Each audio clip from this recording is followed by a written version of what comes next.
ಶ್ರೀ ಗುರುಭ್ಯೋ ನಮಃ. ಭಾಗವತ ಸಾರೋದ್ಧಾರದ 239ನೆಯ ಏನು ಶ್ಲೋಕ ಇದೆ, ಧರ್ಮಂತು ಸಾಕ್ಷಾತ್ ಭಗವತ್ ಪ್ರಣೀತಂ ಅಂತ, ಅದರ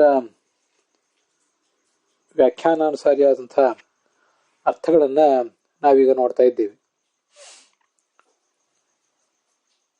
ಸಾಧಕನು ಕಲಿಯಬೇಕಾದಂತಹ ಅನೇಕ ಧರ್ಮಗಳಲ್ಲಿ ಈ ಚೀರವಸನ ಅಂತನ್ನುವುದು ಒಂದು. ಈಗ 16ನೇ ಶಿಕ್ಷಣ, ಗುರುವಿನ ಮೂಲಕ ಕಲಿಯಬೇಕಾದದ್ದು.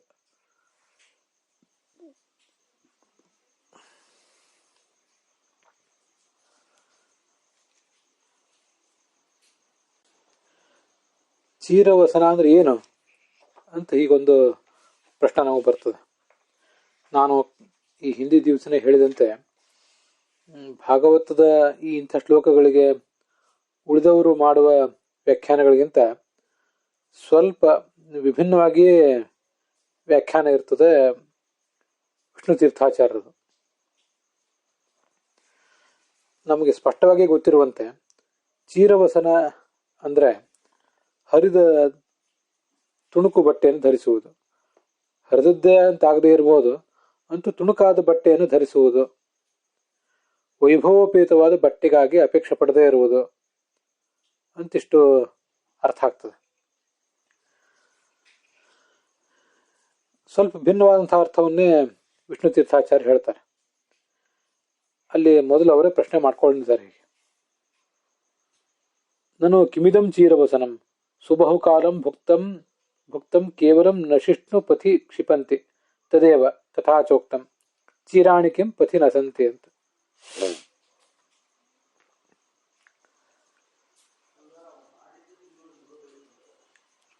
ಈ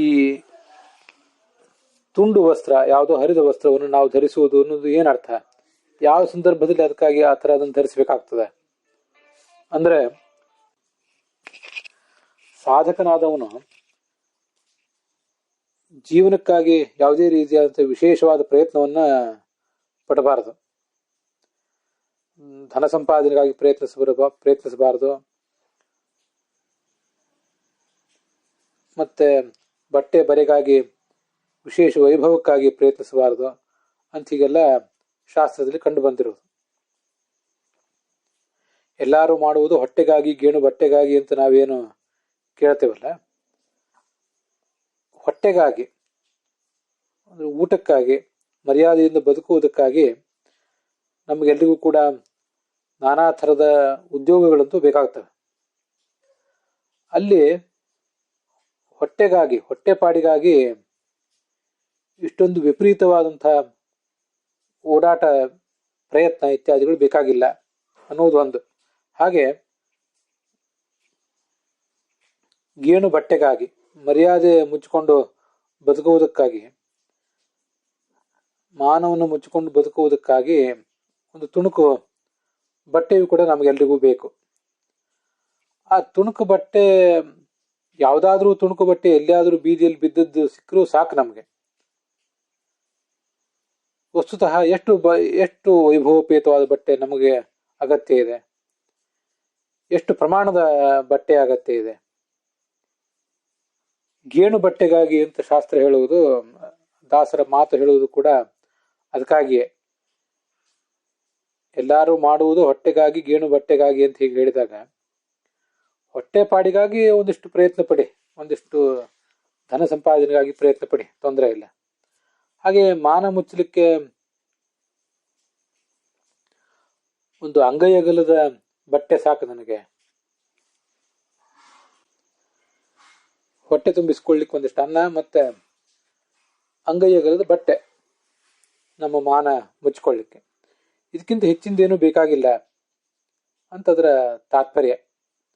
ಆದರೆ ಅದಕ್ಕಿಂತ ಹೆಚ್ಚಿನದನ್ನೇ ಅಪೇಕ್ಷಿಸಿ ಅದಕ್ಕಾಗಿ ದುಡಿಯುವ ಪ್ರಯತ್ನ ಪಡ್ತಾ ಇದ್ದೀವಿ ನಾವೆಲ್ಲರೂ ಕೂಡ.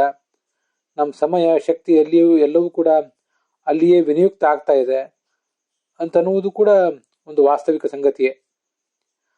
ಅದರ ಬಗ್ಗೆ ಶಾಸ್ತ್ರ ನಮ್ಮನ್ನ ಎಚ್ಚರಿಸ್ತಾ ಇರೋದು. ಚೀರಾಣಿ ಕಿಂ ಪಥಿ ನಸಂತಿ ಅಂತ 2ನೇ ಸ್ಕಂದದಲ್ಲಿ ಒಂದು ಶ್ಲೋಕ ಕೇಳಿ ಬರ್ತದೆ. ಬೇಕಾಗಿರುವುದು ಮಾನ ಮುಚ್ಕೊಳ್ಳಿಕ್ಕಾಗಿ ಬಟ್ಟೆ ಅಲ್ವಾ. ಅಂಥ ಬಟ್ಟೆಯನ್ನ ಸಂಪಾದನೆ ಮಾಡಲಿಕ್ಕೆ ನೀನ್ಯಾಕೆ ವಿಶೇಷವಾಗಿ ಪ್ರಯತ್ನ ಪಡಬೇಕು? ಇಷ್ಟೊಂದು ಒದ್ದಾಡಿ ಆ ಬಟ್ಟೆ ಸಂಪಾದನೆಗಾಗಿ, ಹಣ ಸಂಪಾದನೆಗಾಗಿ ಇಷ್ಟೊಂದು ಒದ್ದಾಡಿ ಅನ್ನ ವಸ್ತ್ರಕ್ಕಾಗಿ ಅನ್ಯದಾಸರಾಗಿ ಅಂತ ದಾಸರು ಹೇಳುವುದು ಕೂಡ ಇದನ್ನೇ. ನಮಗೆ ಬೇಕಾಗಿರುವುದು ಅನ್ನ, ಹೊಟ್ಟೆಗೆ ಆಹಾರ ಮತ್ತು ವಸ್ತ್ರ, ಮೂಲಭೂತವಾಗಿ ಬೇಕಾಗಿರುವುದು ಇವು.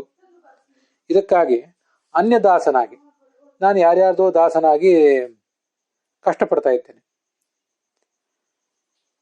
ಬನ್ನ ಪಟ್ಟೆನಯ್ಯ, ದುಃಖ ಪಡ್ತಾ ಇದ್ದೇನೆ, ಬಹಳ ಬವಣೆ ಪಡ್ತಾ ಇದ್ದೇನೆ ಅಂತ ದಾಸರು ಭಗವಂತನೆದುರಿಗೆ ತನ್ನ ಸಂಕಟವನ್ನ ಹೇಳ್ಕೊತಾ ಇದ್ದಾರೆ. ಅದನ್ನೇ ಅಲ್ಲಿ ಬರೆದಿರೋದು. ತುಂಬಾ ವೈಭವೋಪೇತವಾದ ಬಟ್ಟೆಯನ್ನು ಬಯಸಿ ಯಾರೋ ಶ್ರೀಮಂತರ ದಾಸರಾಗಿ, ಅರ್ಥಾತ್ ಯಾವನೋ ಒಬ್ಬ ಶ್ರೀಮಂತ ಖಾಸಗಿ ವ್ಯಕ್ತಿ ಅಥವಾ ಮತ್ತೆ ಯಾವುದೊಂದು ಸರ್ಕಾರ ಅಥವಾ ಮತ್ತೆ ಯಾವುದೊಂದು ಸಂಸ್ಥೆ, ಅಲ್ಲಿ ನಾವು ದಾಸರಾಗಿ ಅವರ ಸೇವೆ ಮಾಡಿದರೆ ಆಗ ಅವರೇನು ಧನ ನಮಗೆ ಕೊಡ್ತಾರೆ, ಆ ಧನವನ್ನು ಉಪಯೋಗ ಮಾಡಿ ಒಂದು ತಕ್ಕ ಮಟ್ಟಿಗೆ ವೈಭವೋಪೇತವಾದ ಜೀವನ ನಡೆಸಲಿಕ್ಕೆ ಸಾಧ್ಯ ಆಗ್ತದೆ. ಆಧುನಿಕ ಭಾಷೆಯಲ್ಲಿ ಹೇಳೋದಾದ್ರೆ ಲೈಫ್ ಸ್ಟೈಲ್ ಮೇಂಟೈನ್ ಮಾಡ್ಲಿಕ್ಕೆ ಆಗ್ತದೆ. ಎಲ್ಲರಿಗೂ ಹೀಗೊಂದು ಭ್ರಮೆ ಇದೆ, ಲೈಫ್ ಸ್ಟೈಲ್ ಮೇಂಟೈನ್ ಮಾಡಬೇಕು, ಲೈಫ್ ಸ್ಟೈಲ್ ಮೇಂಟೈನ್ ಮಾಡಬೇಕು ಅಂತ. ಆ ಲೈಫ್ ಸ್ಟೈಲ್ ಮೇಂಟೈನ್ ಮಾಡ್ಲಿಕ್ಕೆ ಹೋಗಿ ಇವರು ಅನ್ಯದಾಸರಾಗಿ ಭಾವನೆ ಪಡ್ತಾರೆ. ಅದು ಸಮಸ್ಯೆ.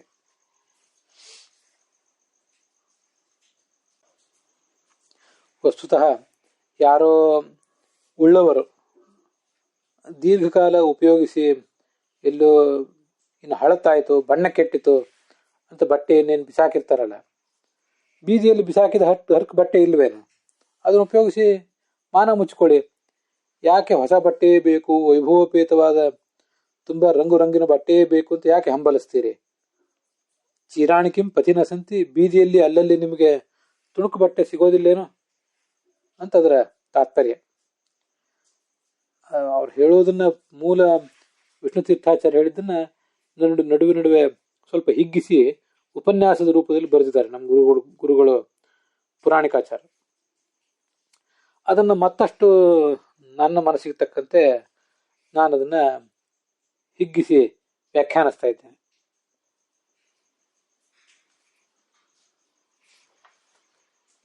ಅಲ್ಲಿ ಒಂದು ಮಾತಿದೆ ನೋಡಿ, ಬಟ್ಟೆಯೂ ಬೇಡ ಅನ್ನುವಷ್ಟು ವೈರಾಗ್ಯ ನಿನಗೆ ಬರೆದಿದ್ರು ಚಿಂತೆ ಇಲ್ಲ, ಬೀದಿಯಲ್ಲಿ ಬಿದ್ದಿರುವ ಹರಕು ಬಟ್ಟೆಗಳಿಲ್ಲೇನೋ ಅದನ್ನೇ ಉಟ್ಟು ತೃಪ್ತಿ ಪಡೋ. ಒಳ್ಳೆಯ ಬಟ್ಟೆಯನ್ನು ಬಯಸಿ ಶ್ರೀಮಂತರನ್ನು ಓಲೈಸಬೇಡ, ಯಾರೋ ಅನ್ಯದಾಸನಾಗಿ ನೀನು ಸಂಕಟ ಪಡಬೇಡ ಅಂತ ಅದರ ತಾತ್ಪರ್ಯ. ವಸ್ತುತಃ ನನಗೆ ಬಟ್ಟೆಯೂ ಬೇಕಾಗಿಲ್ಲ ಅನ್ನುವಂತಹ ಮಹಾವೈರಾಗ್ಯ, ಶುಕಮುನಿಯಂತಹ ಮಹಾವೈರಾಗ್ಯ ಬರಬೇಕು. ಸರಿ, ಆದ್ರೆ ಬರ್ಬೇಕಲ್ಲ, ಎಲ್ಲರಿಗೂ ಬರ್ಬೇಕಲ್ಲ, ಬಹಳ ದೊಡ್ಡ ಆದರ್ಶ ಸ್ಥಿತಿ ಆಯ್ತು. ಆ ವೈರಾಗ್ಯ ನಿನ್ನಂಥ ಸಾಮಾನ್ಯ ಮನುಷ್ಯನಲ್ಲಿ ನಾವು ನಿರೀಕ್ಷಿಸುವುದು ಕಷ್ಟ. ಅದೇನೇ ಇರಲಿ, ಬೀದಿಯಲ್ಲಿ ಯಾರೋ ಬಳಸಿ ಎಸೆದ ಹರಕು ಬಟ್ಟೆಗಳಿರೋದಿಲ್ಲೇನೋ ಅದನ್ನೇ ಉಟ್ಟು ತೃಪ್ತಿ ಪಡು, ಅದಕ್ಕಿಂತ ಹೆಚ್ಚಿನ ವಸ್ತ್ರವನ್ನು ಬಯಸಬೇಡ ಅಂತ ಅದರ ತಾತ್ಪರ್ಯ. ಅಲ್ಲೊಂದು ಜಿಜ್ಞಾಸೆ ಇದೆ. ಸಾಮಾನ್ಯವಾಗಿ ಸಾಧಕನಾದವನು ಇನ್ನೊಬ್ಬರು ಬಳಸಿದಂತಹ ವಸ್ತ್ರವನ್ನ ಹೇಗೆ ಉಪಯೋಗ ಮಾಡೋದು? ಇನ್ನೊಬ್ಬರು ಬಳಸಿದ ಪಾತ್ರ, ಊಟದ ತಟ್ಟೆ ಇತ್ಯಾದಿಗಳು, ಮತ್ತೆ ವಸ್ತ್ರ ಇತ್ಯಾದಿಗಳನ್ನು ಬಳಸಬಾರದು ಅಂತ ಆಯುರ್ವೇದ ಶಾಸ್ತ್ರವೂ ಕೂಡ ಹೇಳ್ತದೆ. ಹಾಗಿರುವಾಗ ಒಬ್ಬ ಶ್ರೀಮಂತನಾದವನು ತಾನು ಬಳಸಿ ಇನ್ನು ಬೇಡ ಅಂತ ಬೀದಿಯಲ್ಲಿ ಎಸೆದ ಬಟ್ಟೆಯನ್ನ ಸಾಧಕ ಹೇಗೆ ಉಟ್ಕೊಳ್ಳೋದು ಅಂತ ಒಂದು ಪ್ರಶ್ನೆ ಬರ್ತದೆ. ಅದಕ್ಕೆ ಸ್ವಲ್ಪ ಹೀಗೆ ಅದನ್ನ ಅರ್ಥ ಮಾಡ್ಕೊಳ್ಬೇಕು ಅಂತ ನನ್ನ ಆಲೋಚನೆ. ಚೀರಾಣಿಕಿಂ ಪಥಿನ ಸಂತೆ, ಬೀದಿಗಳಲ್ಲಿ ನಿನಗೆ ಬಟ್ಟೆ ಸಿಗೋದಿಲ್ಲೇನು? ಬೀದಿಯಲ್ಲಿ ಯಾರೋ ಉಟ್ಟು ಸಾಕಾಗಿ ಎಸೆದಿರುವ ಬಟ್ಟೆ ನಿನಗೆ ಸಿಗೋದಿಲ್ಲೇನು ಅಂತ ಯಾಕೆ ಅರ್ಥ ಮಾಡಬೇಕು? ತುಂಬಾ ಸಾಧಾರಣ ತರಗತಿಯ ಬಟ್ಟೆ, ಆರ್ಡಿನರಿ ಕ್ವಾಲಿಟಿಯ ಬಟ್ಟೆ ಬೀದಿಯಲ್ಲಿ ನಿನಗೆ ಸಿಗೋದಿಲ್ಲೇನೋ, ವಿಶೇಷ ಪ್ರಯತ್ನ ಇಲ್ಲದೆ ಸಿಗೋದಿಲ್ಲೇನೋ ಅಂತ ಅದರ ತಾತ್ಪರ್ಯ. ತುಂಬಾ ಒಳ್ಳೆ ಕ್ವಾಲಿಟಿಯ ಬಟ್ಟೆಯೇ ಆದರೆ ಒಳ್ಳೆ ಒಳ್ಳೆ ಅಂಗಡಿಗೆ ಹೋಗಿ ಅಲ್ಲೇ ಆ ಗುಣಮಟ್ಟವನ್ನು ಪರೀಕ್ಷಿಸಿ ತಗೊಂಡ್ಬರ್ಬೇಕಾಗ್ತದೆ. ಆದರೆ ಸಾಧಾರಣ ಕ್ವಾಲಿಟಿಯ ಬಟ್ಟೆ ಅದು ಬೀದಿ ಬೀದಿಯಲ್ಲೂ ನಿನಗೆ ಸಿಗೋದಿಲ್ಲೇನು ಅಂತ ಹೀಗದರ ತಾತ್ಪರ್ಯ ಇದ್ದಿರಬೇಕು. ಒಳ್ಳೆಯ ವಸ್ತ್ರಗಳು ತುಂಬಾ ಉತ್ತಮ ಗುಣಮಟ್ಟದ್ದು ಒಳ್ಳೆಯ ಬಣ್ಣದ್ದು ನಿರ್ದಿಷ್ಟ ಅಂಗಡಿಗೆ ಹೋಗ್ಬೇಕಾಗ್ತದೆ. ಅಲ್ಲೆಲ್ಲ ಹೋಗಿ ಖರ್ಚು ಮಾಡಬೇಕಾದ್ರೆ ಧನವೂ ಬೇಕಾಗ್ತದೆ. ಹಾಗೆ ಮಾಡಬೇಡ. ನೀನಿರುವ ಪರಿಸರದಲ್ಲೇ ಎಲ್ಲಿಯೋ ಬೀದಿ ಬೀದಿಯಲ್ಲಿಯೂ ಕೂಡ ಸಾಮಾನ್ಯರು ಉಡಬಹುದಾದಂತಹ ಬಟ್ಟೆಗಳು ಸಿಗ್ತವೆ. ಇನ್ನೊಬ್ಬರು ಬಳಸಿದ್ದನ್ನ ನೀನು ಉಡಬೇಕು ಅಂತ ಶಾಸ್ತ್ರದ ತಾತ್ಪರ್ಯ ಅಲ್ಲ.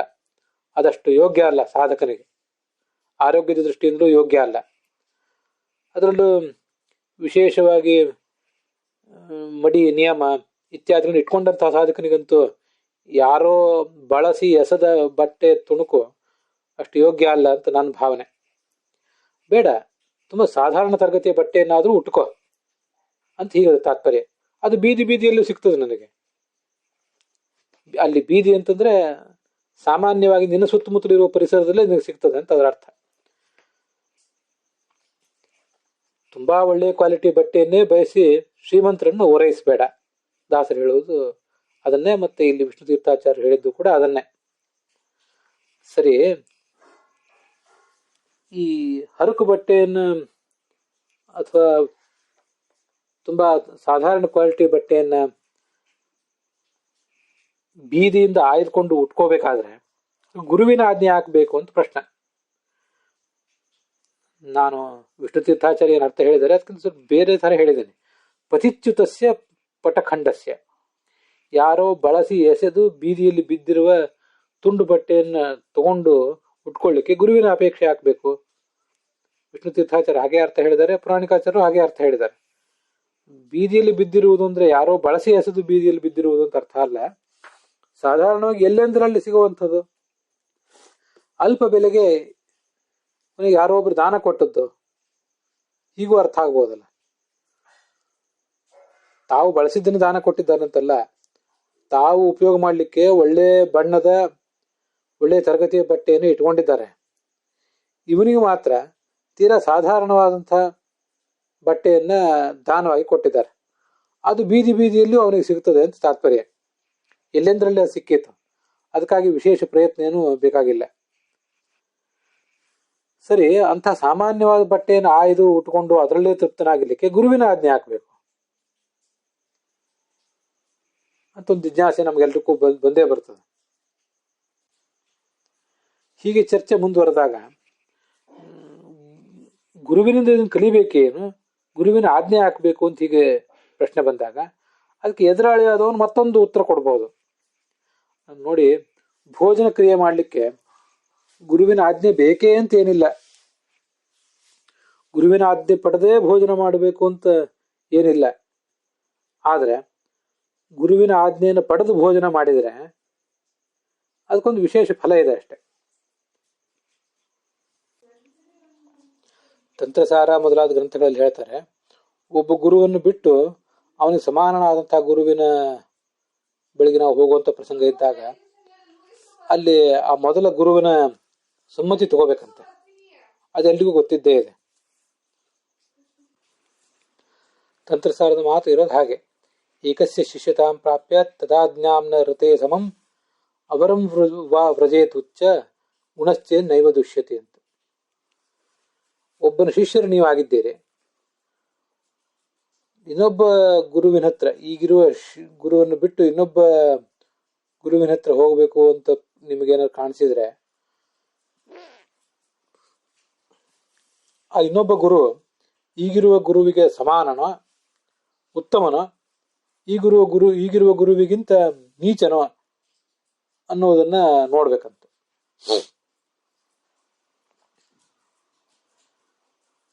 ಈಗಿರುವ ಗುರುವಿಗೆ ಆ ಎರಡನೇ ಗುರು ಕೂಡ ಸಮಾನನೇ ಆಗಿದ್ರೆ ಆ ಮೊದಲ ಗುರುವಿನ ಅನುಮತಿ ಪಡೆದುಕೊಂಡು ಎರಡನೇ ಗುರುವಿನ ಹತ್ರ ಹೋಗ್ಬೇಕು. ಈಗಿರುವ ಗುರುವಿನಿಗಿಂತ ಕಡಿಮೆ ತರಗತಿಯ ಮತ್ತೊಬ್ಬ ಗುರುವಿನ ಹತ್ರ ಹೋಗುವ ಪ್ರಸಂಗ ಬಂದಾಗಲೂ ಈ ಗುರುವಿನ ಅನುಮತಿ ತಗೊಂಡೇ ಹೋಗ್ಬೇಕು. ಆದ್ರೆ ಉಚ್ಚ ಗುಣಶ್ಚೇ ನೈವ ದುಷ್ಯತಿ. ಈಗಿರುವ ಗುಣವಿಗಿಂತ ಉತ್ತಮ ಗುಣ ಇರುವ ಮತ್ತೊಬ್ಬ ಗುರು ಸಿಕ್ಕಿಬಿಟ್ಟ ಅಂದ್ರೆ ಈಗಿನ ಗುರುವಿನ ಸಮ್ಮತಿಯನ್ನೇ ತಗೊಳ್ಬೇಕಾಗಿಲ್ಲ ಅಂತ ಶಾಸ್ತ್ರ ಸ್ಪಷ್ಟವಾಗಿ ಹೇಳಿದೆ. ಆದ್ರಿಂದಲೇ ಜ್ಞಾನಕ್ಕೆ ಮಹತ್ವ ಹೊರತು ಆ ಗುರುವಿನ ಸ್ಥಾನ, ಗುರುವಿನ ಹಿನ್ನೆಲೆ, ಗುರು ನಮ್ಮವನು, ಇದ್ಯಾವುದು ಕೂಡ ಮುಖ್ಯ ಅಲ್ಲ. ಅಂತೂ ಈಗಿರುವ ಇಲ್ಲೇನು ನಾವು ಚರ್ಚೆ ಮಾಡ್ತಾ ಇದ್ದೀವಿ ಅದಕ್ಕೆ ಸಂಬಂಧಪಟ್ಟದ್ದು ತಂತ್ರಸಾರದ ಆ ಮಾತನ್ನ ನಾನು ನೆನಪು ಮಾಡ್ಕೊಂಡೆ ಅಷ್ಟೆ. ಸಮಾನನಾದ ಮತ್ತೊಬ್ಬ ಗುರುವಿನ ಹತ್ರ ಹೋಗ್ಬೇಕಾದ್ರೆ ಮೊದಲನೇ ಗುರುವಿನ ಆಜ್ಞೆ ಬೇಕು ಅಂತ ಶಾಸ್ತ್ರದಲ್ಲಿ ಇದೆಯಲ್ಲ, ಹಾಗೆ ಭೋಜನದಂತಹ ಬೇರೆ ಬೇರೆ ಕೆಲಸಗಳಲ್ಲೂ ಕೂಡ ಗುರುವಿನ ಆಜ್ಞೆ ತಗೊಂಡು ನಾವು ಮಾಡಿದ್ದಾದ್ರೆ ಅದರಿಂದ ವಿಶೇಷ ಲಾಭ ಇದೆ.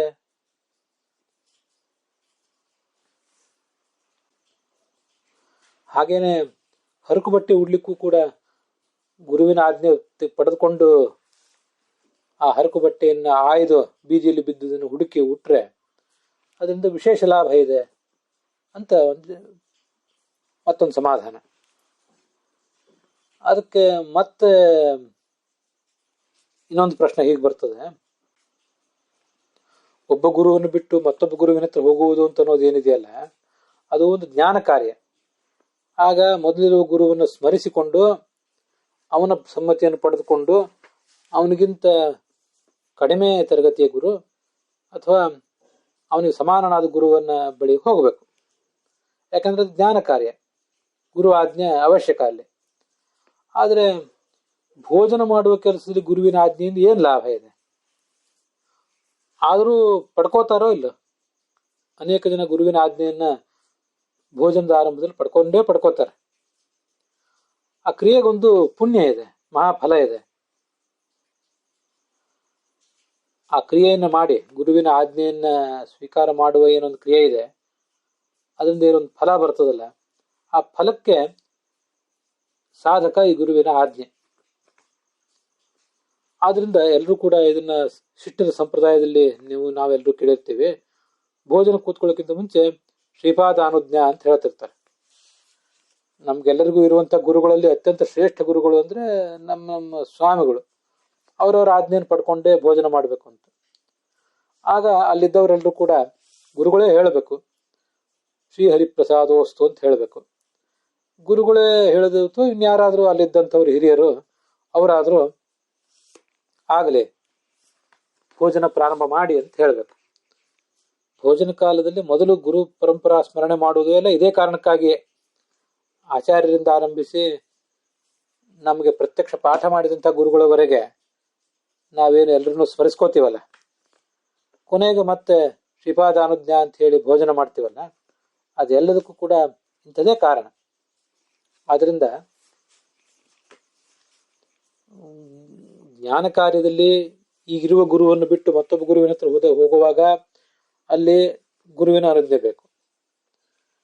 ಮತ್ತೆ ಭೋಜನ ಕಾಲದಲ್ಲಿ ಆ ಗುರುವಿನ ಮೂಲಕ ಅನುಜ್ಞೆಯನ್ನು ಪಡ್ಕೊಂಡು ಮುಂದೆ ಭೋಜನ ಮುಂದುವರಿಸಬೇಕು ಅಂತ ಅನ್ನೋದಕ್ಕೂ ಅರ್ಥ ಇದೆ.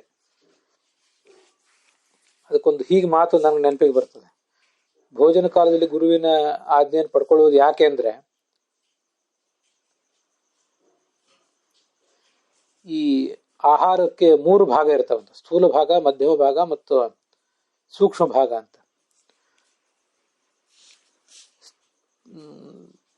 ಅಲ್ಲಿ ಸ್ಥೂಲ ಭಾಗ ಮಲವಾಗಿ ಪರಿಣಮಿಸ್ತದೆ, ಮಧ್ಯಮ ಭಾಗ ಮಾಂಸವಾಗಿ ಪರಿಣಮಿಸ್ತದೆ, ಸೂಕ್ಷ್ಮ ಭಾಗ ಮನಸ್ಸಂಭವತಿ ಅಂತ ಛಾಂದೋಗ್ಯ ಉಪನಿಷತ್ತು ಅದನ್ನು ವರ್ಣಿಸ್ತದೆ. ಆದ್ರಿಂದ ಆಹಾರ ಸ್ವೀಕಾರ ಮಾಡುವ ಕ್ರಿಯೆಗೆ ಬಹಳ ಮಹತ್ವ ಇದೆ. ನಾವು ತಿಂದ ಆಹಾರ ಇದು ಸೂಕ್ಷ್ಮ ಭಾಗ ಹೊರಗೆ ಮಲವಾಗಿ ಹೊರಟು ಹೋಗಲಿ, ಮಧ್ಯಮ ಭಾಗ ನಮ್ಮ ದೇಹವನ್ನು ಪುಷ್ಟಗೊಳಿಸಲಿ. ದೇಹ ಪುಷ್ಟವಾಗಿದ್ರೆ ನಮ್ಮ ಮನಸ್ಸು ಕೂಡ ಪುಷ್ಟ ಆಗ್ತದೆ. ಮತ್ತೆ ಇದೇ ಆಹಾರದ ಸೂಕ್ಷ್ಮ ಭಾಗವೇ ನಮ್ಮ ಮನಸ್ಸಾಗಿ ಪರಿಣಮಿಸುವುದರಿಂದ ಆ ಮನಸ್ಸಿನ ಮೂಲಕವೇ ನಾವು ಶ್ರವಣ ಮನನ ಧ್ಯಾನಾದಿಗಳನ್ನು ಮಾಡಬೇಕಾಗಿರುವುದರಿಂದ ಈ ಒಂದು ಭೋಜನ ಕ್ರಿಯೆಗೂ ಕೂಡ ಗುರುವಿನ ಅನುಜ್ಞೆ ಬೇಕು. ಯಾಕಂದ್ರೆ ನಾಳೆ ಅದೇ ಗುರುವಿನ ನೇತೃತ್ವದಲ್ಲೇ ನಾವು ಶ್ರವಣ ಮನನ ಧ್ಯಾನಾದಿಗಳನ್ನು ಮಾಡಬೇಕಾಗಿದೆ. ಆದ್ರಿಂದ ಭೋಜನದ ಆರಂಭದಲ್ಲಿ ಆ ಗುರುವಿನ ಸಮ್ಮತಿಯನ್ನು ಕೇಳೋದು ಅವಶ್ಯಕ. ಆದರೆ ಪ್ರಶ್ನೆ, ಹರಕು ಬಟ್ಟೆ ಉಡುವುದರಿಂದ ಏನು ಮಹಾಫಲ ಇದೆ ಅನ್ನೋ ಪ್ರಶ್ನೆ ಮತ್ತೆ ಸ್ಥಿರ ಆಯಿತು. ಉಳಿದದ್ದೆಲ್ಲ ಒಬ್ಬ ಗುರುವಿನ ಬಿಟ್ಟು ಇನ್ನೊಬ್ಬ ಗುರುವಿನ ಬಳಿಗೆ ಹೋಗುವುದು ಅದನ್ನೆಲ್ಲ ನಾವು ನೋಡಿದೆವು. ಮತ್ತೆ ಭೋಜನ ಕಾಲದಲ್ಲಿ ಗುರುವನ್ನು ಸ್ಮರಿಸಿಕೊಳ್ಳುವುದನ್ನು ಯಾಕೆ ಅಂತ ನಾವು ಸಕಾರಣವಾಗಿ ಕೇಳಿದ್ದು ಆಯಿತು. ಬೀದಿಯಲ್ಲಿ ಬಿದ್ದ ಹರಕು ಬಟ್ಟೆಯನ್ನು ಆಯ್ದು ನಾವು ಸ್ವೀಕಾರ ಮಾಡಿಕೊಂಡು ಉಡುವುದಕ್ಕೆ ಏನು ಮಹಾಲಾಭ ಇದೆ? ಆ ಪ್ರಶ್ನೆಗೆ ಮಾತ್ರ ಉತ್ತರ ಸಿಗಲಿಲ್ಲ. ಅದಕ್ಕೆ ಹೀಗೆ ಉತ್ತರ ಹೇಳ್ತಾರೆ, ಹೌದು, ಅಲ್ಲಿಯೂ ಕೂಡ ಮಹಾಫಲ ಇದ್ದೇ ಇದೆ.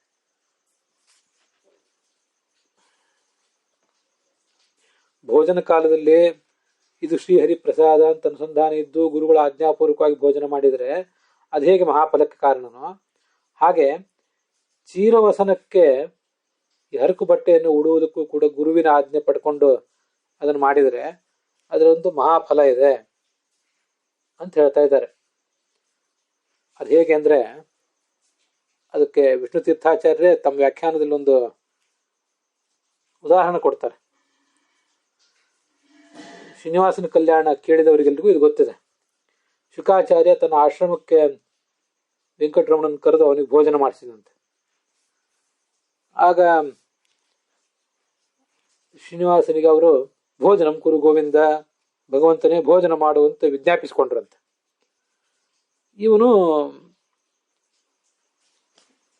ಈ ಗೋವಿಂದ ಆ ಶುಕನಲ್ಲಿ ಅಂತರ್ಗತವಾದ ತನ್ನದೇ ಆದ ರೂಪದಿಂದ ಅನುಮತಿ ಪಡ್ಕೊಂಡ ಭೋಜನಕ್ಕೆ. ಭೋಜನ ಮಾಡಿದ. ಅವನ ಜೊತೆಗೆ ಬಂದಿದ್ದಂತಹ ಸಕಲ ಮುನಿಜನರ ತೃಪ್ತಿಗೂ ಅದು ಕಾರಣ ಆಯಿತು. ಆದ್ರಿಂದ ಭೋಜನಕ್ಕೆ ಮಹಾಫಲ ಇದೆ. ಹಾಗೂ ಭೋಜನದ ಆರಂಭದಲ್ಲಿ ಗುರುವಿನ ಆಜ್ಞೆಯನ್ನು ಪಡ್ಕೊಳ್ಳೋದಕ್ಕೆ ಹೀಗೊಂದು ಮಹಾಫಲ ಇದೆ. ಹರಕು ಬಟ್ಟೆ ಧರಿಸಲಿಕ್ಕೆ ಗುರುವಿನ ಆಜ್ಞೆ ಪಡೆದ್ರೆ ಅದೇನು ಮಹಾಫಲ? ಅದಕ್ಕೂ ಏನಾದ್ರೂ ದೃಷ್ಟಾಂತ ಇದೆಯೋ ಅಂತ ಮತ್ತೆ ಜಿಜ್ಞಾಸೆ ಮುಂದುವರಿತು. ಅದಕ್ಕೆ ಹೇಳ್ತಾರೆ, ದ್ರೌಪದಿ ಹಾ ಕೃಷ್ಣ ದ್ವಾರಕಾವಾಸಿನ್ ಕೃಷ್ಣ ಗೋಪೀಜನ ಪ್ರಿಯ ಕೌರವಾರ್ಣವಮಗ್ನ ಮಾಂ ಉದ್ಧರಸ್ವ ಜನಾರ್ದನ ಅಂತ ಮಹಾಭಾರತದಲ್ಲಿ ಕೇಳಿದ್ದು ಕಂಡು ಬರ್ತದೆ. ದ್ವಾರಕಾವಾಸಿಯಾದ ಕೃಷ್ಣನೇ, ನಾನೀಗ ಈ ಕೌರವರ ನಡುವೆ ಸಿಕ್ಕಿ ಬಿದ್ದಿದ್ದೇನೆ. ಕೌರವರು ನನ್ನ ಮಾನ ಕಳೀಲಿಕ್ಕೆ ಪ್ರಯತ್ನ ಪಡ್ತಾ ಇದ್ದಾರೆ. ಅದಕ್ಕಾಗಿ ನೀನು ನನ್ನನ್ನು ಉದ್ಧರಿಸು ಅಂತ ಭಗವಂತನನ್ನ ಕೇಳಿದ್ದಿದೆ.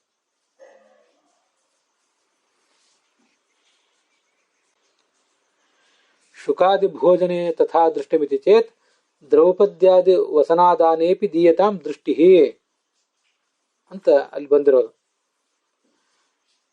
ಹೀಗೆ ಕೃಷ್ಣನ ಸ್ಮರಣೆ ಅವಳು ಮಾಡಿದ್ಲು. ಕೃಷ್ಣ ಅವಳಿಗೆ ಅಕ್ಷಯಾಂಬರವನ್ನು ಕೊಟ್ಟ. ಅವನ ಸಮ್ಮತಿಯನ್ನು ಪಡೆದು ಆ ಬಟ್ಟೆಯನ್ನು ಆಕೆ ಧರಿಸಿದಳು. ತಾನು ಪ್ರತ್ಯೇಕವಾಗಿ ಧರಿಸಲಿಲ್ಲ. ಅದೇ ಬಟ್ಟೆ ಮುಂದುವರಿತಷ್ಟೇ. ಇದ್ದ ಬಟ್ಟೆ ಹಾಗೆ ಮುಂದುವರಿತಾ ಹೋಯಿತು. ಹಳೆ ಬಟ್ಟೆ ದುಶಾಸನ ಸೆಳೆದು ಹಾಕ್ತಾ ಇದ್ದ, ಹೊಸ ಬಟ್ಟೆ ಹಾಗೆ ಬರ್ತಾ ಇತ್ತು. ಇವಳೇನು ಅದನ್ನು ಪ್ರಯತ್ನ ಪಟ್ಟು ಉಡ್ಲಿಲ್ಲ. ಆದರೆ ಭಗವಂತನೇ ಆ ಬಟ್ಟೆಯನ್ನು ನನಗೆ ಉಡಿಸ್ತಾ ಇದ್ದಾನೆ, ಅವನ ಅನುಮತಿಯನ್ನು ಪಡೆದುಕೊಂಡು ನಾನು ಅದನ್ನ ಉಡ್ತಾ ಇದ್ದೀನಿ ಅನ್ನುವ ಅನುಸಂಧಾನ ಅವಳಿಗಿತ್ತು. ಆದ್ರಿಂದ ಹೊಸ ಹೊಸ ಸೀರೆಗೆ ಕೃಷ್ಣನ ಅನುಮತಿಯನ್ನ ಆಕೆ ಪಡ್ಕೋತಾನೆ ಇದ್ಲು. ಅವಳಿಗೆ ಆ ಭಗವಂತನ ಅನುಸಂಧಾನ ಯಾವತ್ತೂ ಕೂಡ ಮರೆಯೋದೇ ಇಲ್ಲ. ಆದ್ರಿಂದ ಈ ಹರಕು ಬಟ್ಟೆಯನ್ನು ಉಡುವ ಕೆಲಸಕ್ಕೂ ಕೂಡ ಭಗವಂತನ ಆಜ್ಞೆ ಬೇಕೇ ಬೇಕು. ಇದು ತುಂಬಾ ಸುಂದರವಾದ ಸಂಗತಿ. ದ್ರೌಪದಿಗೆ ಸಿಕ್ಕ ವಸ್ತ್ರಗಳು ನಾನಾ ರಾಗ ವಿರಾಗಾಣಿ, ಅನೇಕ ಥರದ ಡಿಸೈನ್ಗಳು, ಅನೇಕ ಥರದ ಬಣ್ಣಗಳಿಂದ ಕೂಡಿದಂಥ ಬಟ್ಟೆಗಳನ್ನೆಲ್ಲ ಭಗವಂತ ಆಕೆ ಕೊಟ್ಟ ಅಂತ ಮಹಾಭಾರತದಲ್ಲಿ ಬರ್ತದೆ. ಅಂಥ ವೈಭವೋಪೇತವಾದ ಬಟ್ಟೆಯನ್ನು ಧರಿಸುವಾಗಲೂ ಭಗವಂತನನ್ನ ಸ್ಮರಿಸಬೇಕು. ಅಷ್ಟೇ ಅಲ್ಲದೆ ಸಾಮಾನ್ಯವಾದ ತುಣುಕು ಬಟ್ಟೆಯನ್ನು ಧರಿಸುವಾಗಲೂ ಕೂಡ ಭಗವಂತನನ್ನು ನೆನಪಿಸ್ಕೊಳ್ಬೇಕು. ಯಾಕೆಂದ್ರೆ ವೈಭವೋಪೇತವಾದ ಬಟ್ಟೆಯನ್ನು ನಮ್ಗೆ ಕೊಟ್ಟವನು, ತುಣುಕು ಬಟ್ಟೆಯನ್ನು ಕೊಟ್ಟವನು, ವೈಭವೋಪೇತವಾದ ಬಟ್ಟೆಯನ್ನು ನಮ್ಗೆ ಕೊಡುವ ಮೂಲಕ ನಮ್ಮ ಮಾನ ಕಾಯ್ದವನು, ತುಣುಕು ಬಟ್ಟೆಯನ್ನಾದರೂ ಕೆಲವರಿಗೆ ಕೊಡುವ ಮೂಲಕ ಅಥವಾ ಒಂದು ಸಾಧಾರಣ ಕ್ವಾಲಿಟಿಯ ಬಟ್ಟೆಯನ್ನಾದರೂ ಕೆಲವರಿಗೆ ಕೊಡುವ ಮೂಲಕ ಅವರ ಮಾನವನ್ನು ಕಾಯ್ದವನು ಕೂಡ ಭಗವಂತನೇ. ಆದ್ರಿಂದ ಇಟ್ಟಾಂಗೆ ಇರುವೇನು ಹರಿಯೇ, ನೀನು ಹೇಗಿಟ್ಟಿದ್ದೀಯೋ ಹಾಗಿರ್ತೇನೆ. ವೈಭವೋಪೇತವಾದ ಬಟ್ಟೆಯನ್ನು ನನಗೆ ಬಟ್ಟೆ ಬರೆಗಳನ್ನು ಕೊಟ್ಟು ವೈಭವದಿಂದ ಬದುಕಿಸಿದ್ರೆ ಹಾಗೇ ಇರ್ತೇನೆ. ಅದನ್ನು ಕೊಡದೆ ಸಾಧಾರಣವಾದ ಜೀವನವನ್ನೇ ನಡೆಸೋ ಅಂತ ನನಗೆ ನೀನು ಆಜ್ಞೆ ಮಾಡಿದರೆ ಹಾಗೇ ಬದುಕ್ತೇನೆ ಅಂತ ಬದುಕಬೇಕಂತೆ. ಅದಕ್ಕಾಗಿ ಇವೆರಡೂ ಕೂಡ ಇಲ್ಲಿ ನಾವು ಹೇಳ್ತಾ ಇರೋದು. ಅಂತೂ ಇಷ್ಟೆಲ್ಲ ವಾದ ಮಾಡಿದ್ವಿ. ವಿಷ್ಣು ತೀರ್ಥಾಚಾರ್ಯರು ಅನೇಕ ಚರ್ಚೆಗಳನ್ನೆಲ್ಲ ತೋರಿಸಿದ್ರು. ಕೊನೆಗಂತಾರೆ, ಸಾಕು ಇನ್ನಿಷ್ಟು ಬಹಳಷ್ಟು ಇನ್ನು ಚರ್ಚೆ ಮಾಡಿ ಏನು ಉಪಯೋಗ, ಏನದು ಚೀರವಸನ ಅಂದ್ರೆ ಏನು ಅದನ್ನ ಹೇಳ್ಬೇಕೀಗ. ನಾನು ಅಲಂ ವಾದೇನ ಪರಮಾರ್ಥ ಇವ ಕಥ್ಯತೆ ಯಥಾ ಹಿ ಕಶ್ಚಿತ್ ಸಂಸಾರಿ ಚೀರವಸನಂ ತ್ಯಕ್ವಾ ನೂತನಂ ಗೃಹಾತಿ. ಚೀರವಸನ ಅನ್ನೋದಕ್ಕೊಂದು ನಿರ್ದಿಷ್ಟವಾದ ಅರ್ಥ, ಏನಾದ್ರು ಮಹತ್ವದ ಅರ್ಥ ಹೇಳಿ. ಅದು ಈಗ ಪ್ರಶ್ನೆ. ಯಾಕಂದ್ರೆ ಹಿಂದೆ ವಿವಿಕ್ತ ಅಂತ ಬಂದಾಗ ಅದು ಜನರಹಿತವಾದ ಪ್ರದೇಶದಲ್ಲಿರುವುದು ಅಂತ ಅಷ್ಟೇ ಅರ್ಥ ಮಾಡಲಿಲ್ಲ ನೀವು. ದೇಹ ಬೇರೆ ನಾನು ಬೇರೆ ಅಂತ ಅರ್ಥ ಮಾಡಿಕೊಳ್ಳುವುದು, ಹಾಗೆ ಸದಾ ಎಚ್ಚರದಿಂದ ಇರುವುದು ಅಂತ ಅರ್ಥ ಮಾಡಿದ್ರೆ, ಹಾಗೆ ಇಲ್ಲಿ ಏನು ಅರ್ಥ, ಏನಾದ್ರು ಮಹತ್ವದ ಅರ್ಥ ಇದೆಯಾ? ಸಾಧಾರಣ ತರಗತಿಯ ಬಟ್ಟೆಯನ್ನು ಉಡುವುದು ಅನ್ನೋದಕ್ಕಿಂತ ಹೆಚ್ಚಿನ ಅರ್ಥ ಏನಾದ್ರೂ ಇದೆಯಾ? ಇದ್ರೆ ಅದನ್ನ ಹೇಳಿ, ಅದೇ ಹೇಳ್ತೀವಿ ಕೇಳಿ ಅಂತ ವಿಷ್ಣು ತೀರ್ಥಾಚಾರ್ಯ ಹೇಳ್ತಿದ್ದಾರೆ. ಇಲ್ಲಿ ಬಟ್ಟೆ ಅಂತಂದ್ರೆ ನಾವು ಕೃಷ್ಣ ಹೇಳಿದ್ದನ್ನ ಒಂದು ಬಾರಿ ನೆನಪು ಮಾಡ್ಕೋಬೇಕು. ವಾಸಾಂಸಿ ಜೀರ್ಣಾನಿ ಯಥಾ ವಿಹಾಯ ನರವಾನಿ ಗೃಹಾತಿ ನರೋಪರಾಣಿ ತಥಾ ಶರೀರಾಣಿ ವಿಹಾಯ ಜೀರ್ಣಾನ್ಯನ್ಯಾನಿ ಸಂಯಾತಿ ನವಾನಿ ದೇಹಿ. ಈ ಬಟ್ಟೆ ಅಂದ್ರೆ ಇಲ್ಲೇನು ಬಟ್ಟೆ ಅಂತ ಬಂತಲ್ಲ, ಬಟ್ಟೆ ಅಂದ್ರೆ ನಮ್ಮ ದೇಹ ಅಂತ ಅರ್ಥ.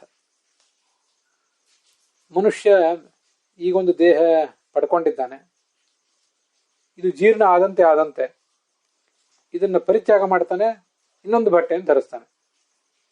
ನವಾನಿ ಗೃಹಾತಿ ನರೋಪರಾಣಿ. ಹಾಗೇನೆ ತಥಾ ಶರೀರಾಣಿ ವಿಹಾಯ ಜೀರ್ಣಾನಿ, ನಮ್ಮ ಈ ಶರೀರ ಜೀರ್ಣ ಆದ್ರೆ ಆ ಶರೀರಗಳನ್ನ ಬಿಟ್ಟು ಬಿಡ್ತಾನೆ. ಅನ್ಯಾನಿ ಸಂಯಾತಿ ನವಾನಿ ದೇಹಿ, ಮತ್ತೆ ಇನ್ನೊಂದು ಶರೀರವನ್ನೇ ಅವನು ಪಡ್ಕೊಂಡು ಬಿಡ್ತಾನೆ ಅಂತ. ಹೀಗೆ ನಮ್ಮ ಈ ಶರೀರಗಳನ್ನ ಬಟ್ಟೆಗೆ ಹೋಲಿಸಿದ್ದಾರೆ ಭಗವದ್ಗೀತೆಯಲ್ಲಿ. ಅದನ್ನು ಇಲ್ಲಿ ನೆನಪು ಮಾಡ್ಕೊಳ್ಬೇಕು ಅಂತ ನನ್ನ ಆಲೋಚನೆ. ಹಾಗೆ ವಿಷ್ಣು ತೀರ್ಥಾಚಾರ್ಯನು ಅಲ್ಲಿ ಹೇಳಿಲ್ಲ, ಗುರುಗಳಂತ ಪುರಾಣಿಕಾಚಾರ್ಯರು ಅಲ್ಲೇನು ಆ ಥರ ಹೇಳಿಲ್ಲ. ಆದ್ರೆ ಹಾಗೆ ಅರ್ಥ ಮಾಡ್ಕೊಳ್ಬೇಕು. ಯಾಕಂದ್ರೆ ವಾಸಾಂಸಿ ಜೀರ್ಣಾನಿ ಯಥಾ ವಿಹಾಯ ಅನ್ನೋದನ್ನ ಪುರಾಣಿಕಾಚಾರ್ಯರು ನೆನಪು ಮಾಡ್ಕೊಳ್ಳಿಲ್ಲ, ವಿಷ್ಣು ತೀರ್ಥಾಚಾರ್ಯರು ನೆನಪು ಮಾಡ್ಕೊಳ್ದೆ ಹೋದ್ರು ಕೂಡ ಬಟ್ಟೆ ಧರಿಸುವುದು ಅನ್ನೋದನ್ನ ಹೊಸ ಶರೀರವನ್ನು ಧರಿಸುವುದು ಅನ್ನೋದಕ್ಕೆ ಅವ್ರು ಹೋಲಿಸಿದ್ದಾರೆ.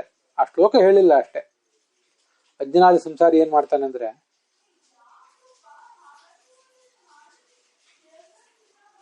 ಅವನಿಗೆ ಯಾವತ್ತೂ ಕೂಡ ಈ ಸಂಸಾರದಲ್ಲೇ ಆಸಕ್ತಿ.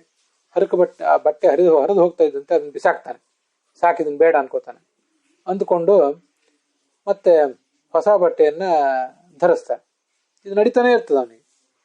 ಯಾವತ್ತು ಠಾಕುಟಿಗಾಗಿ ಶಿಸ್ತಾಗಿ ಕಾಣಬೇಕು ಅಂತ ಅವನಿಗೊಂದು ಭ್ರಮ ಇರ್ತದೆ.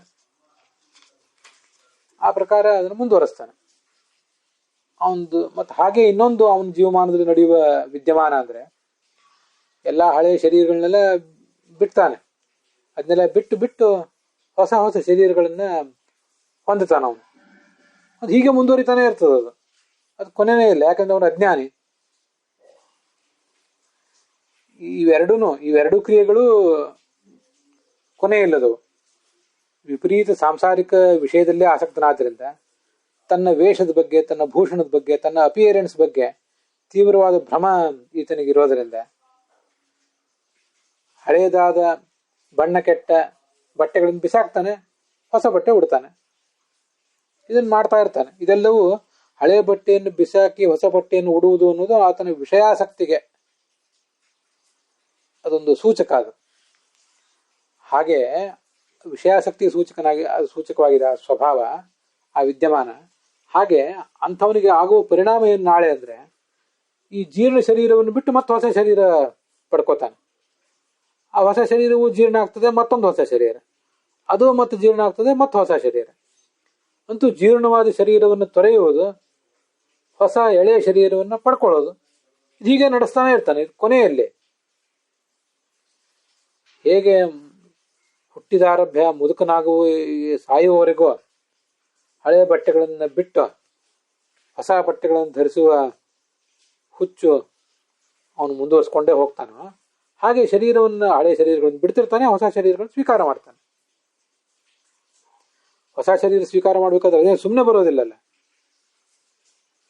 ಒಂದೊಂದು ಜನ್ಮದಲ್ಲಿ ಮುಂದಿನ 14 ಜನ್ಮಗಳಿಗೆ ಬೇಕಾದಷ್ಟು ಕರ್ಮಗಳನ್ನು ನಾವು ಮಾಡ್ತೀವಲ್ಲ, ಆದ್ರಿಂದ ಬೇರೆ ಬೇರೆ ಕರ್ಮಗಳನ್ನು ಮಾಡ್ತಾನೆ. ಕರ್ಮಗಳ ಫಲವಾಗಿ ಮತ್ತೆ ಶರೀರಗಳನ್ನು ತಾಳ್ತಾ ಹೋಗ್ತಾನೆ ಅಂತ ಅರ್ಥ. ಕರ್ಮ ಮಾಡದೆ ಹೋದ್ರೆ ಹೊಸ ಶರೀರ ಬರೋದಿಲ್ಲ. ಹೊಸ ಶರೀರ ಬೇಕು ಅಂತಿದ್ರೆ ಕರ್ಮ ಮಾಡಬೇಕು. ಆ ವ್ಯಕ್ತಿಯ ಆ ಸ್ವಭಾವ, ಅವನು ರಾಜಸನೋ ತಾಮಸನೋ ಏನಾದ್ರೂ ಆಗಿದ್ರೆ ಭಗವಂತ ಅಂಥ ಕರ್ಮಗಳನ್ನು ಅವನಿಂದ ಮಾಡಿಸ್ತಾನೆ, ಮತ್ತೆ ಇನ್ನೊಂದು ಶರೀರ ಕೊಡ್ತಾನೆ, ಮತ್ತೆ ಕರ್ಮಗಳನ್ನು ಮಾಡಿಸ್ತಾನೆ, ಇನ್ನೊಂದು ಶರೀರ ಕೊಡ್ತಾನೆ. ಹೀಗಿದು ನಡೀತಾನೆ ಹೋಗ್ತದೆ ಅಂತ ಅದರ ತಾತ್ಪರ್ಯ. ಯಾರ್ಯಾರ ಯೋಗ್ಯತೆ ಹೇಗೆ ಹೇಗಿದೆಯೋ ಆ ಥರ ಭಗವಂತ ಅವರವರಿಂದ ಕರ್ಮಗಳನ್ನು ಮಾಡಿಸ್ತಾ ಹೋಗ್ತಾನೆ. ಸಂಸಾರದಲ್ಲಿ ಅವನು ಮುಂದುವರಿಸ್ತಾನೆ ಇರ್ತಾನೆ. ಆದರೆ ಭಕ್ತ ಹಾಗಲ್ಲ. ಅವನು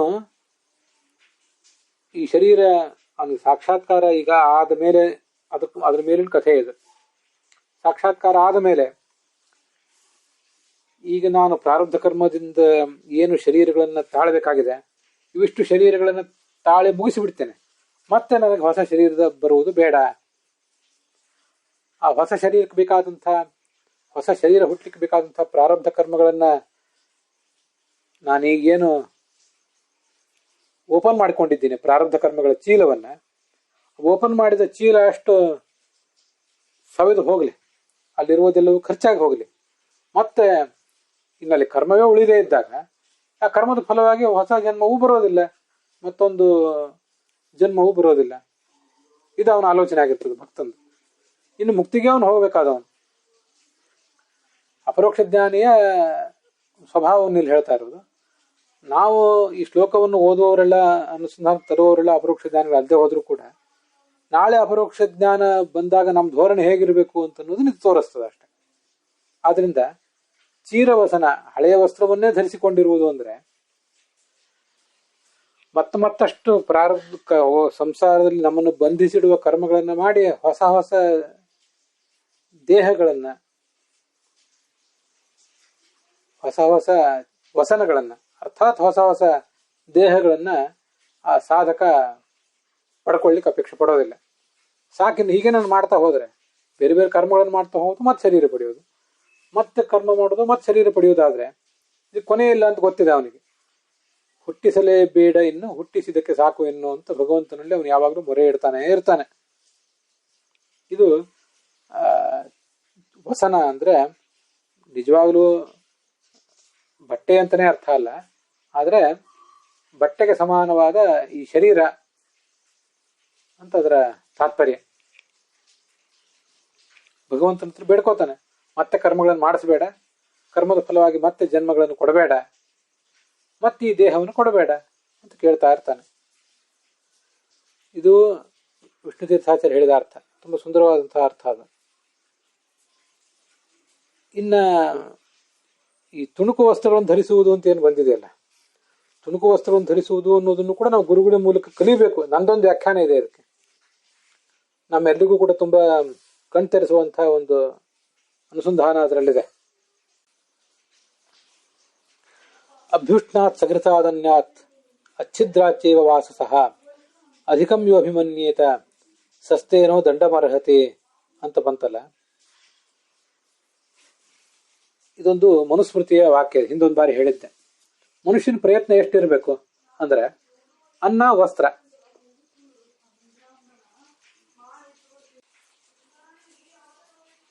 ಗೇಣು ಬಟ್ಟೆ ಸಾಕು ನನಗೆ ಮಾನ ಮುಚ್ಕೊಳ್ಳಿಕ್ಕೆ, ಅಂಗೈ ಅಗಲದ ಜಾಗ ಸಾಕು ಹಾಯಾಗಿರ್ಲಿಕ್ಕೆ, ಅದಕ್ಕಿಂತ ಹೆಚ್ಚು ನನಗೆ ಅಗತ್ಯ ಇಲ್ಲ, ಅದಕ್ಕಿಂತ ಹೆಚ್ಚಿಗೆ ನಾನು ದುಡಿಯುವುದಿಲ್ಲ. ದುಡಿಯುವುದು ಅಂದ್ರೆ ವ್ಯಾಪಾರ, ಉದ್ಯೋಗ ಇತ್ಯಾದಿಗಳನ್ನು ಮಾಡಬೇಕು. ಅದು ಯಾರ್ದಾರು ಅಧೀನವಾಗಿ ಮಾಡಿ ಮತ್ತೆ ನಾನು ಕಷ್ಟಪಡುವುದು ಅಂತಾನೆ ಅರ್ಥ. ಅದು ನಂಗೆ ಬೇಕಾಗಿಲ್ಲ ಅಂತ ನಾವು ಪ್ರಾಯ ಆ ಶ್ಲೋಕ ಹೇಳಿದವನು ತುಂಬಾ ದೊಡ್ಡ ವಿರಕ್ತನೇ ಆಗಿರ್ಬೇಕು. ಮನುಸ್ಮೃತಿ ಆ ಶ್ಲೋಕ ಹೇಳಿದವನು ಅದೇನಂದ್ರೆ, ಅಭ್ಯುಷ್ಣಾತ್ ಸಘೃತಾತ್ ಅನ್ನಾತ್, ಸ್ವಲ್ಪ ಬಿಸಿ ಬಿಸಿ ಅನ್ನ, ಸಘೃತಾತ್ ತುಪ್ಪದಿಂದ ಕೂಡಿದ ಅನ್ನ ಅಂತ, ಅಚ್ಛಿದ್ರಾಚೇವ ವಾಸಸಃ, ಒಂದು ಬೇಕಾಗಿರುವುದು ಬಿಸಿ ಬಿಸಿಯಾದ ಅನ್ನ, ಆರೋಗ್ಯಕ್ಕೆ ಒಳ್ಳೆಯದು, ಅಜೀರ್ಣ ಆಗೋದಿಲ್ಲ, ನಾಳೆ ಮಲಬದ್ಧತೆ ಆಗೋದಿಲ್ಲ. ಸ್ವಲ್ಪ ಅದ್ರ ಮೇಲೆ ತುಪ್ಪ ಬೇಕು. ಅದು ಕೂಡ ಒಂದು ಅಪಟೈಸರ್, ನಮ್ಮ ಹಸಿವನ್ನು ಹೆಚ್ಚಿಸಿ ಆರೋಗ್ಯವನ್ನ ಸ್ಥಿರವಾಗಿಡುವಂತಹ, ಶರೀರವನ್ನು ಸ್ಥಿರವಾಗಿಡುವಂತಹ ಒಂದು ಪದಾರ್ಥ ತುಪ್ಪ. ಅಚ್ಛಿದ್ರಾಚೆಯ ವಾಸಸಃ. ನಮ್ಮೊಂದು ಬಟ್ಟೆ ಇರಬೇಕು. ಎಂಥದ್ದು ಅಂದ್ರೆ ಹರಿದು ತೀರಾ ಹೊಲಸಾಗಿ ಇರಬಾರ್ದು. ಹೊಲಸು ಅಂತ ಅನ್ನೋದನ್ನ ನಾವು ತಿಳ್ಕೊಳ್ಬೇಕು. ಯಾಕಂದ್ರೆ ಶಾಸ್ತ್ರದಲ್ಲಿ ಸ್ಮೃತಿಗಳಲ್ಲಿ ಹಾಗಿದೆ. ದಶವಿಧ ನಗ್ನತೆ ಅಂತ ವರ್ಣನೆ ಮಾಡ್ತಾರೆ. ನಗ್ನತೆ ಅಂದ್ರೆ ಬಟ್ಟೆಯನ್ನು ತೊಡದೇ ಇರೋದೊಂದೇ ದೊಡ್ಡ ನಗ್ನತೆ ಅಲ್ಲ. ಹರಿದಿರುವ ಬಟ್ಟೆ, ಹೊಲಸಾದ ಬಟ್ಟೆ, ಮೊಣಕಾಲಿಗಿಂತ ಮೇಲಿರುವ ಬಟ್ಟೆ, ಇದೆಲ್ಲವೂ ಕೂಡ ನಗ್ನತೆಗೆ ಸಮಾನ ಅಂತ ಹೇಳ್ತಾರೆ. ಆದ್ರಿಂದ ಹೊಲಸಾಗದ ಹರಿಯದಿರುವ ಬಟ್ಟೆ ಆದ್ರೆ ಸಾಕು. ಅದೇನು ತುಂಬಾ ಬೆಲೆ ಬಾಳುವ ಬಟ್ಟೆ, ತುಂಬಾ ಸುಂದರವಾದ ನೇಯ್ಗೆ, ಕೆತ್ತನೆ, ಅದ್ರ ಮೇಲೆ ಏನು ಡಿಸೈನು ಇಂಥದೇ ಇರಬೇಕಂತಿಲ್ಲ. ಹೀಗೆ ಬಿಸಿಯಾದ ತುಪ್ಪದಿಂದ ಕೂಡಿದ ಅನ್ನ ಮತ್ತೆ ಹರಿಯದಿರುವ ಕೊಳಕಲ್ಲದ ಒಂದು ಬಟ್ಟೆ, ಇಷ್ಟು ಸಾಕು ನಮಗೆ. ಇದಕ್ಕಿಂತ ಹೆಚ್ಚು ಏನಾದರೂ ನಾವು ಬಯಸಿದ್ರೆ ಅದು ಕಳ್ಳತನ ಆದೀತು, ನಮಗೆ ಅದಕ್ಕೆ ಶಿಕ್ಷೆ ಕೊಡಬೇಕು ಅಂತ ಆ ಮನುಸ್ಮೃತಿಯಲ್ಲಿ ಬರುವಂಥ ಮಾತು.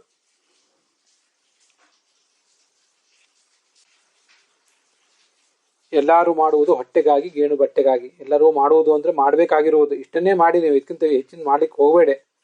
ಏನು ಅಂದ್ರೆ ಹೊಟ್ಟೆ ಪಾಡಿಗಾಗಿ ಮತ್ತು ಗೇಣು ಬಟ್ಟೆಗಾಗಿ.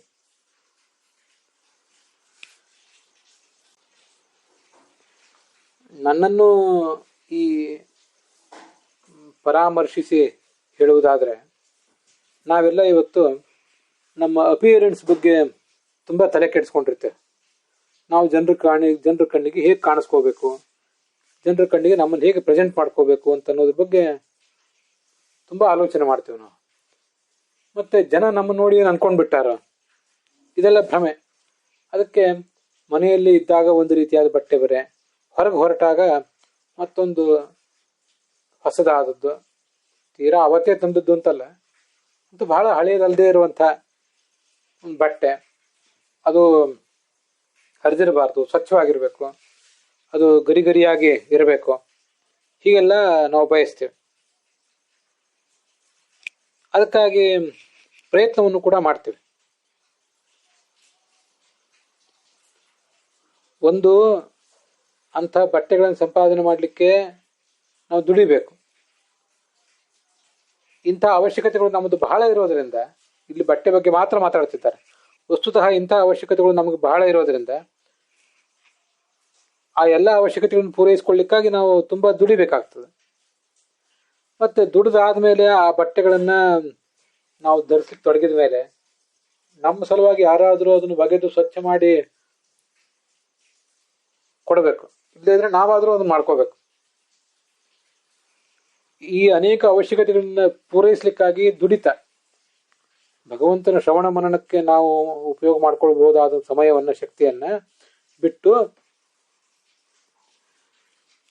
ಇಂಥ ಭೋಗದ ಸಂಪಾದನೆಗಾಗಿ ದುಡಿತ.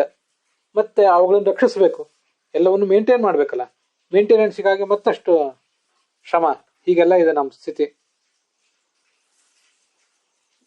ಸರಳತೆ ಅಂತ ಒಂದು ದೊಡ್ಡ ಗುಣ ಇರ್ತದೆ. ಸಾಧಕನ ಬಹಳ ದೊಡ್ಡ ಗುಣ ಅದು, ಸರಳವಾಗಿ ಬದುಕಬೇಕು ಅಂತ.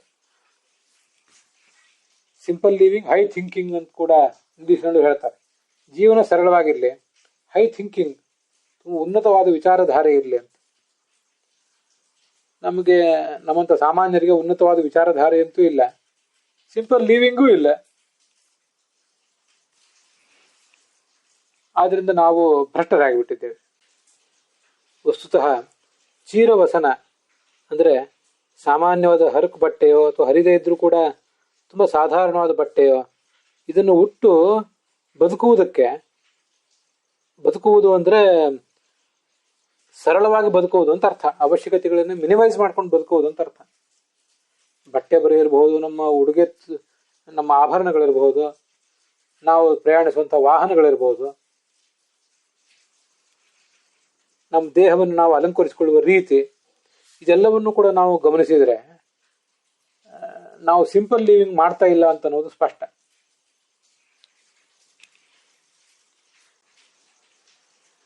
ಹಾಗಾಗಿ ಚೀರವಸನ, ತುಣುಕು ವಸ್ತ್ರವನ್ನು ನೀವು ಧರಿಸಿರಿ ಅಂದ್ರೆ, ತುಣುಕು ವಸ್ತ್ರ ಅನ್ನುವುದು ಸರಳ ಜೀವನಕ್ಕೆ ಒಂದು ಸಂಕೇತ.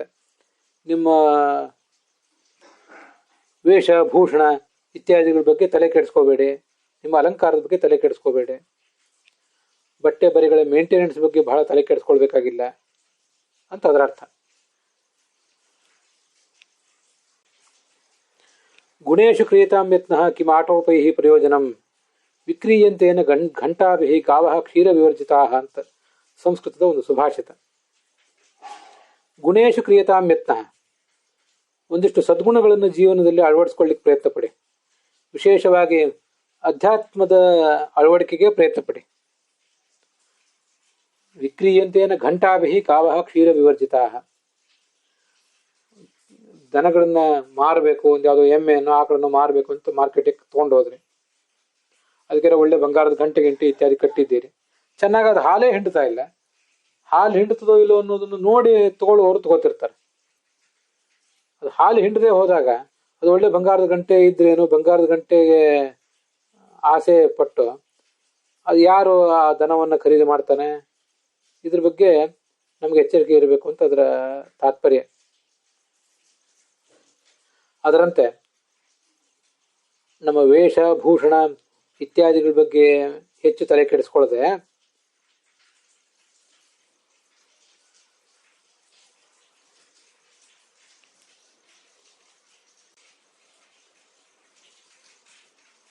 ಭಗವಂತನ ಕುರಿತಾದ ಶ್ರವಣ ಮನನ ಧ್ಯಾನ ಇತ್ಯಾದಿಗಳಿಗೆ ಹೆಚ್ಚು ಬೆಲೆ ಕೊಡಬೇಕು. ಇದನ್ನು ಗುರುಗಳಿಂದ ಕಲಿಬೇಕಾಗ್ತದೆ. ಇದೇ ಕಲಿಬೇಕಾಗಿರೋದು. ನಮಗೆ ಸಮಾಜದಲ್ಲಿ ಆದರ್ಶಗಳು ಕಣ್ಣಿಗೆ ಬಿದ್ದು ಆದರ್ಶಗಳನ್ನು ನಾವು ಅಳವಡಿಸ್ಕೊಳ್ಬೇಕು ಅಂತ ಎಲ್ಲರಿಗೂ ಅನ್ಸೋದಿಲ್ಲ. ಉಳಿದವರೆಲ್ಲ ಹೇಗೆ ಆಮೋದ ಪ್ರಮೋದ ವಿಹಾರ ವಿನೋದಗಳಲ್ಲಿ ಮಗ್ನರಾಗಿದ್ದಾರೆ, ಯಾರು ವಾಹನ ಏರ್ಕೊಂಡು ಮೆರೆದಾಡ್ತಿದ್ದಾರೆ, ಯಾರು ಠಾಕು ಟೀಕಾಗಿ ಬಟ್ಟೆ ಧರಿಸಿ ಮೆರೆದಾಡ್ತಿದ್ದಾರೆ, ಅದೇ ನಮ್ಮ ಗಮನಕ್ಕೆ ಬರ್ತದೆ. ನಮ್ಮ ಸೂಕ್ಷ್ಮವಾದ ಮನಸ್ಸು ಅಲ್ಲೇ ಸೆಳೆದು ಹೋಗಿಬಿಡ್ತದೆ. ಸಮಾಜದಲ್ಲಿ ಅಂಥ ಸರಳವಾಗಿ ಬದುಕೋರು ಬಹಳ ಜನ ಇಲ್ಲ. ವೈಭವೋಪೇತವಾಗಿ ಬದುಕೋರೇ ಬಹಳ ಇದ್ದಾರೆ. ಎಲ್ಲೆಲ್ಲೋ ಅಲ್ಲಲ್ಲಿ ವಿರಳವಾಗಿ ಕೆಲವರು ಇಡ್ತಿರ್ತಾರೆ.